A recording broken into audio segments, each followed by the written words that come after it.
وأشهد أن محمدا عبده ورسوله وصفيه وخليله وأمينه على وحيه صلى الله عليه وعلى آله وصحبه وسلم تسليما كثيرا. من يطع الله ورسوله فقد رشد واهتدى ومن يعص الله ورسوله فقد ضل وغضى.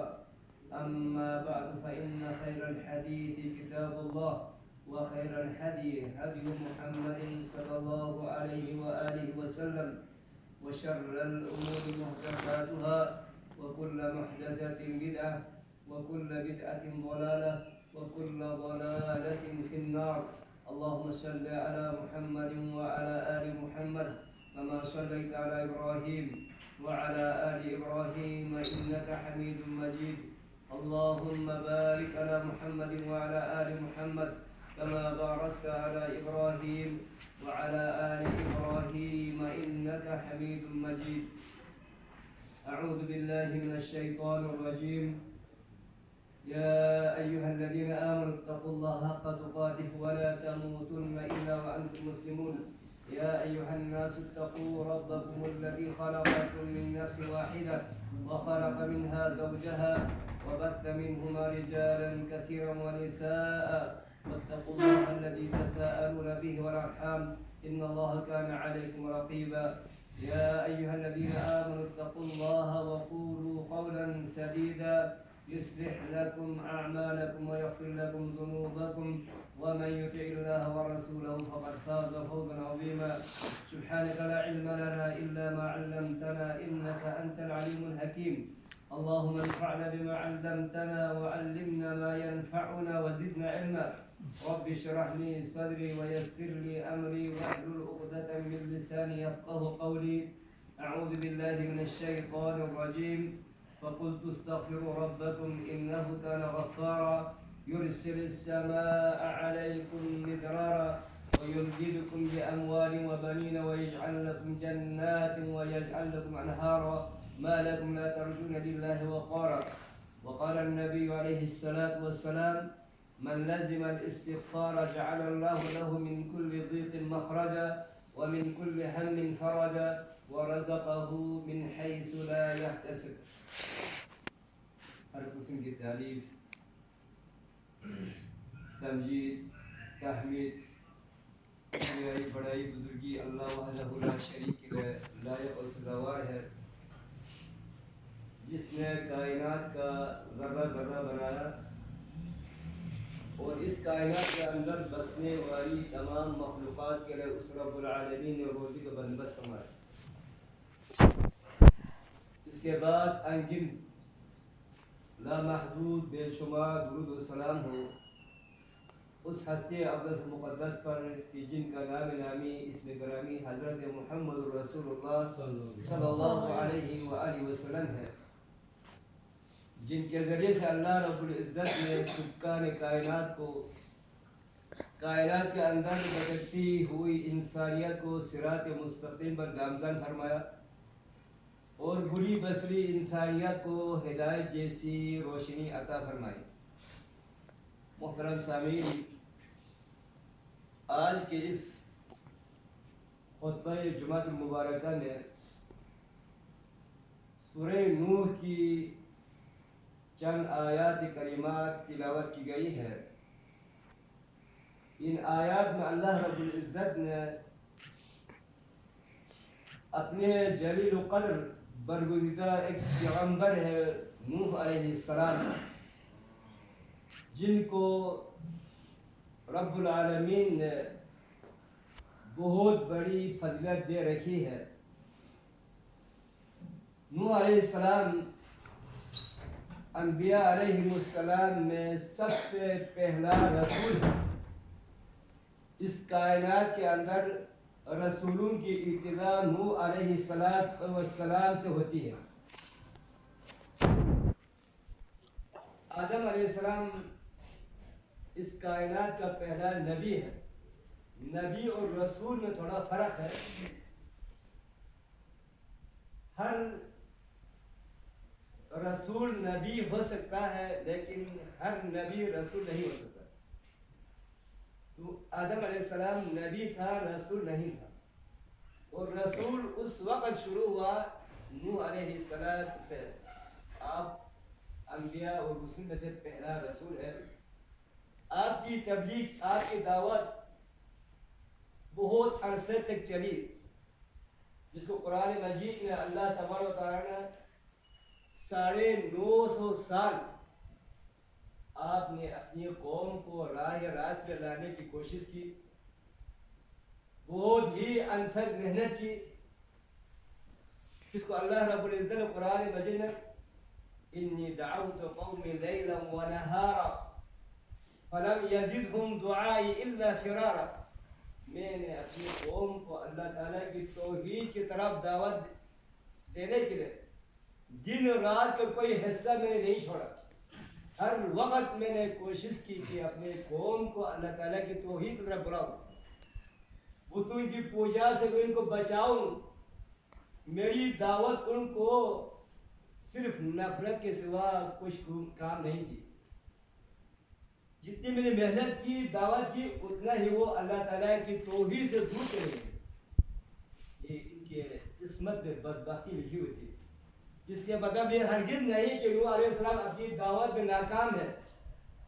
نوح علیہ السلام وہ جلیل القدر، وہ برگزیدہ نبی اور رسول ہے جب اللہ تعالیٰ نے اس کی تاریخ میں مکمل قرآن مجید میں ایک مستقل صورت جو کہ صورت نوح کے نام سے نازل فرمائی. تو آپ کی دعوت اتنی مدت، اتنا لمبا عرصہ، 950 سال تبلیغ کرنے کے باوجود آپ پر ایمان لانے والے 82 افراد ہیں. صرف 82 افراد. جب آپ اپنی قوم سے اتنا تنگ آ گئے، آخر میں اللہ رب العزت سے درخواست کی، اے اللہ ان قوموں کو آپ زمین سے ہی اس کو نیز و نابود کر دے، ان کو آپ ہلاک کر دے. لا تذر علی الارض من الکافرین دیارا انک ان تذرهم یضلوا عبادک.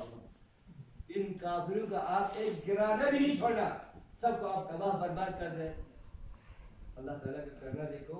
وہ اپنا ایک سگا بیٹا ہے کنعان، جس نے بھی آپ پر ایمان نہیں لایا، اور آپ کی بیوی تھی جس نے آپ پر ایمان نہیں لائی. یہ اللہ تعالیٰ ہدایت دینا، ہدایت کو دل میں بیٹھانا اللہ تبارک و تعالیٰ کا کام ہے. انک لا تہدی من احببت ولکن اللہ یہدی من یشاء. اے نبی آپ کسی کو ہدایت نہیں دے سکتے، ہدایت دینا میرا کام ہے. ہاں یہاں بھی مفسرین لکھتے ہیں کہ ہدایت کی 2 قسمیں ہوتی ہیں. ہدایت کی 2 قسمیں ہیں. ایک ہدایت الدلالۃ والارشاد، ایک آپ نے رہنمائی کرنی ہے ہدایت کی طرف. دیکھیے وہ آج ہے علماء کرام میں وہ کہتے ہیں کہ راستہ یہ اچھا راستہ ہے، جنت کا راستہ ہے، اچھائی کا راستہ ہے، اس کو کہتے ہیں دلالہ اور ارشاد. یہ انبیاء کی کام تھا، انبیاء کا مشن تھا. اس کے بعد صحابہ کرام کا، صلحاء کا، جو بھی اللہ تعالیٰ کی طرف دعوت بلانے والوں کا کام ہے جس کو دلالت و ارشاد، صرف رہنمائی کرنا. لیکن دلالت التوفیق، ہدایت التوفیق، وہ اللہ رب العزت کا ہے. توفیق دینا، اس کو اس کے دل میں بیٹھانا، اس کی طرف رغبت کرنا، صرف وہ صرف اللہ رب العزت. وہی توحید، وہی دلالت، وہی تو ہدایت جس کے بعد اللہ تعالیٰ کو وَإِنَّكَ لَا تَهْدِي مَنْ أَحْبَبْتَ. اگر نبی، انبیاء اور رسول کسی کو ہدایت سے دیتا، نوح اپنے بیٹے کو دے سکتا، اپنی بیوی کو دے سکتا، اللہ کے نبی علیہ السلام اپنے چاچوں کو دے سکتا، ابو لہب کو نہیں دے سکتا. تو یہ ہدایت توفیق ہے، وہ اللہ رب العزت کی قبضہ قدرت میں ہے، کسی انسان کی بس کی بات نہیں. تو آپ نے اپنی قوم کو بہت سمجھایا.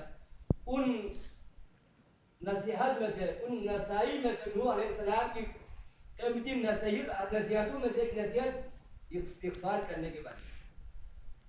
نوح علیہ السلام نے اپنی قوم سے فَقُلْتُ اسْتَغْفِرُوا رَبَّكُمْ. اللہ نے بطور قرآن کی آیات میں شامل قیامت میں پڑھی جانے والی آیات میں سے فَقُلْتُ اسْتَغْفِرُوا رَبَّكُمْ إِنَّهُ كَانَ غَفَّارًا. میں نے اپنی قوم سے کہا، اے میری قوم، اللہ تعالیٰ سے اپنے گناہوں کی بخشش مانگے، مغفرت مانگے. وہ تو بڑا غفار ہے، تمہاری گناہوں کو تمہاری خطاؤں کو اللہ تعالیٰ معاف فرمائیں گے۔ اس کے بہت سارے فوائد اس آیت کریمہ میں اللہ تبارک و تعالیٰ نے بیان کیے، استغفار کے فائدے بیان کیے۔ سب سے پہلا فائدہ ہے انسان کے جو گناہ ہے، خطا ہے، اللہ تعالیٰ معاف فرماتا ہے۔ فَقُلْتُ اسْتَغْفِرُوا رَبَّكُمْ إِنَّهُ كَانَ غَفَّارًا، وہی ذات بڑا غفور الرحیم ہے، غفار ہے، گناہوں کو بخشنے والا ہے۔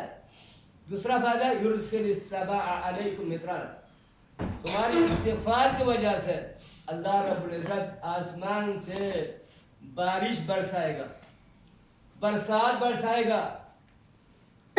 تیسرا فائدہ وَيُمْدِدْكُمْ بِأَمْوَالٍ وَبَنِينَ، استغفار ہی کی وجہ سے اللہ تبارک و تعالیٰ تمہاری مدد کرے گا، معلوم کی طرح، دولت کی طرح، اور بیٹوں کی طرح، اولاد کی طرح۔ وَيَجْعَلْ لَكُمْ جَنَّاتٍ وَيَجْعَلْ لَكُمْ أَنْهَارًا، اللہ رب العزت استغفار کے ذریعے پانچویں جو فائدہ ہے وہ تمہارے دنیا میں باغات پیدا فرمائیں گے، تمہاری فصلیں اللہ تبارک و تعالیٰ بہت ہی اچھی کر دیں گے، اور آسمانوں سے بارش برسا کر یہاں پر نہریں جاری کر دیں گے، پانی وافر مقدار میں پانی دیں گے، جن پانیوں کی وجہ سے تمہاری فصلیں اچھی ہوگی، تمہارے نباتات اگیں گے۔ تو یہ استغفار کے فائدے ہیں، استغفار کی بہت بڑی فضیلت ہے، بہت بڑے فائدے ہیں دنیاوی لحاظ سے، اخروی لحاظ سے۔ اس لیے امام حسن بصری جو کہ جلیل القدر ایک امام ہے، امام اہل سنت و جماعت، آپ کے مجلس میں دو افراد آتے ہیں، تین افراد آتے ہیں، ہر ایک کے پاس کوئی نہ کوئی مشکلات ہے، کوئی نہ کوئی مصیبت ہے، کوئی پریشانی ہے۔ پہلا شخص کہتا ہے کہ امام صاحب آپ ہمیں ایسے کوئی نسخہ بتائیں جس نسخے کو اپنا کر ہم ان مشکلات سے ہم نکلیں۔ پھر میں پہلا شخص کہتا ہے امام جی مجھے ایک ایسا نسخہ، میں تو کافی عرصہ ہو چکا ہوں، میں نے شادی کی ہے، اولاد نرینہ سے میں محروم ہوں، ابھی تک 20 سے 25 سال ہو گئے، میرے ہاں کوئی اولاد نہیں ہے، اس کے لیے کوئی قرآنی نسخہ آپ بتائیں جس نسخے کو میں اپنا کر میرے ہاں اولاد پیدا ہو۔ امام حسن بصری رحمہ اللہ فرماتے ہیں استغفر اللہ کثیرا، زیادہ کثرت کے ساتھ استغفار کر، استغفر اللہ کرتے رہے۔ اب وہ باہر چلا گیا، اسی مجلس کو جب چھوڑا وہیں سے اس کو شروع کیا استغفار، سے کوئی استغفار کیا، اللہ تعالیٰ نے 1 سال کے اندر اس کو اولاد نارینہ سے نوازا۔ اب وہ دوسرا شخص کہتا ہے کہ امام صاحب مجھے بھی ایسا مسئلہ بتائے، میرے گھر پر فقر پھاقہ ہے، مشکلات ہے، محتاجی ہے، رزق میں تنگی ہے، اور اس نسخے کو میں اپنا کر میرے گھر کے اندر جو رزق کی جو تنگی ہے وہ دور ہو۔ کہتے ہیں استغفر اللہ کثیرا، کثرت استغفار کر لے۔ وہ بھی چلے گئے استغفار کرتے گئے۔ اب آتے ہیں سال کے بعد بڑی خوشی سے کہ اللہ رب العزت نے مجھے گھر پہ بہت ہی مال میں فراوانی عطا کی ہے، فراخی آ گئی ہے، ہم بالکل اطمینان کی زندگی گزار رہے ہیں۔ اب تیسرے شخص کہتا ہے کہ ہمارے لیے ایک اجتماعی کوئی مشکلات ہے، ہمارے پورے علاقے میں قحط سالی ہے، خشک سالی ہے، آسمان سے بارشیں نازل نہیں ہوئی، پورا علاقہ خشک ہے، پہاڑ خشک ہے، جن کی وجہ ہمارے جانور ہلاک ہو رہے، ہماری فصل خراب ہو رہی۔ آپ نے بھی اس شخص کا استغفر اللہ کثیرا، کثرت سے استغفار کر۔ جب مختلف قسم کے افراد آئے، ایک کے پاس اولاد کی شکایت تھی، دوسرے کے پاس فقر بھاقہ کی شکایت تھی، تیسرے کے پاس اجتماعی اور خشک سالی کی شکایت تھی، تینوں کو امام حسن بصری رحمہ اللہ نے کثرت استغفار کرنے کی تلقین دی۔ اب بیٹھے ہوئے مجلس میں شخص کہتے ہیں امام صاحب ان کے مختلف حاجات تھی، مختلف پریشانیاں تھی، آپ نے نسخہ ایک ہی بتایا استغفار کرنے۔ تو امام حسن بصری رحمہ اللہ فرماتے ہیں یہ میرا کوئی نسخہ نہیں ہے، یہ نسخہ تو رب العالمین کا نسخہ ہے، جن کو نوح علیہ السلام کی زبانی سے اللہ رب العزت نے قرآن مجید میں اتارا۔ فقلت استغفروا ربكم انه كان غفارا. تم تعالیٰ سے استغفار کرو، اللہ تعالیٰ بخش دے گا، اور تمہیں اولاد سے تمہاری مدد فرمائے گا، مالوں سے تمہاری مدد فرمائے گا، آسمانوں سے بارش برسائیں گے. تو اللہ رب العزت کا نسخہ یہ نوح علیہ السلام کا نسخہ ہے، یہ حسن بصری کا اپنے تجربے نسخہ نہیں ہے. محترم صاحب کرام، بہت بڑی حضرت ہے. ایک شخص ہمیشہ استغفار کرتا ہے، اللہ رب العزت اس کی دنیا کی پریشانی کو دور فرماتا ہے. اگر کسی کا ہاں اولاد نہ ہو، اولاد کی پریشانی ہے، اللہ تعالیٰ اس اولاد کی پریشانی بھی دور فرماتا ہے. کسی کے پاس مالی پریشانی ہے، اس مالی پریشانی کو وجہ بھی اللہ رب العزت اس استغفار کے ساتھ دور فرمائے گا. تو محترم صاحب، استغفار انتہائی مختصر ہے. استغفر اللہ ربی من کل ذنب واتوب الیہ، یا سید الاستغفار، جس کو اللہ کے نبی نے کہا جو ان سید الاستغفار کو صبح کے وقت پڑھیں گے، فجر کے بعد شام تک اس کی موت واقع ہو، وہ شخص یقینی تو کوئی جنتی ہے. جس نے شام کے وقت پڑھی اور صبح ہونے سے اس کی موت واقع ہو تو وہ یقین کے طور پر وہ جنتی ہے. یہ گارنٹی دینے والا جو شخص ہے، شخصیت ہے، ہستی ہے، وہ عام کوئی شخصیت نہیں ہے. وہ تو امام الکائنات ہے، جن کی ہر بات وحی پر انحصار ہوتی ہے. ہر بات وما ينطق عن الهوى ان هو الا وحی یوحی، کوئی بھی بات کرتا تو وحی کے مطابق، اپنی طرف سے کوئی بھی بات نہیں کرتا. تو اس ہستی نے یہ گارنٹی دی ہے، اس ہستی نے یہ گارنٹی دی ہے کہ انسان صبح کے تو سید الاستغفار پڑھ لے. وہ اللہم انت ربی لا الہ الا انت خلقتنی وانا عبدک وانا علی عہدک ووعدک ما استطعت ابوء لک بنعمتک علی وابوء بذنبی فاغفر لی فانہ لا یغفر الذنوب. یہی استغفار ہے. اس کو شام صبح کے اذکار میں بھی پڑھ لے اور شام کے اذکار میں. انشاءاللہ اللہ تعالیٰ کے فضل و کرم سے اگر یقین، حدیث میں آتا ہے موقنا بہ، اس پر یقین رکھتے ہوئے ان کلمات پر اور اللہ کے نبی کی بات پر یقین کرتے ہوئے پڑھ لے، وہ شخص یقینی تو جنتی ہے. تو محترم صاحب کا اور بھی بہت سارے فائدے ہیں. ایک واقعہ مجھے یاد آیا.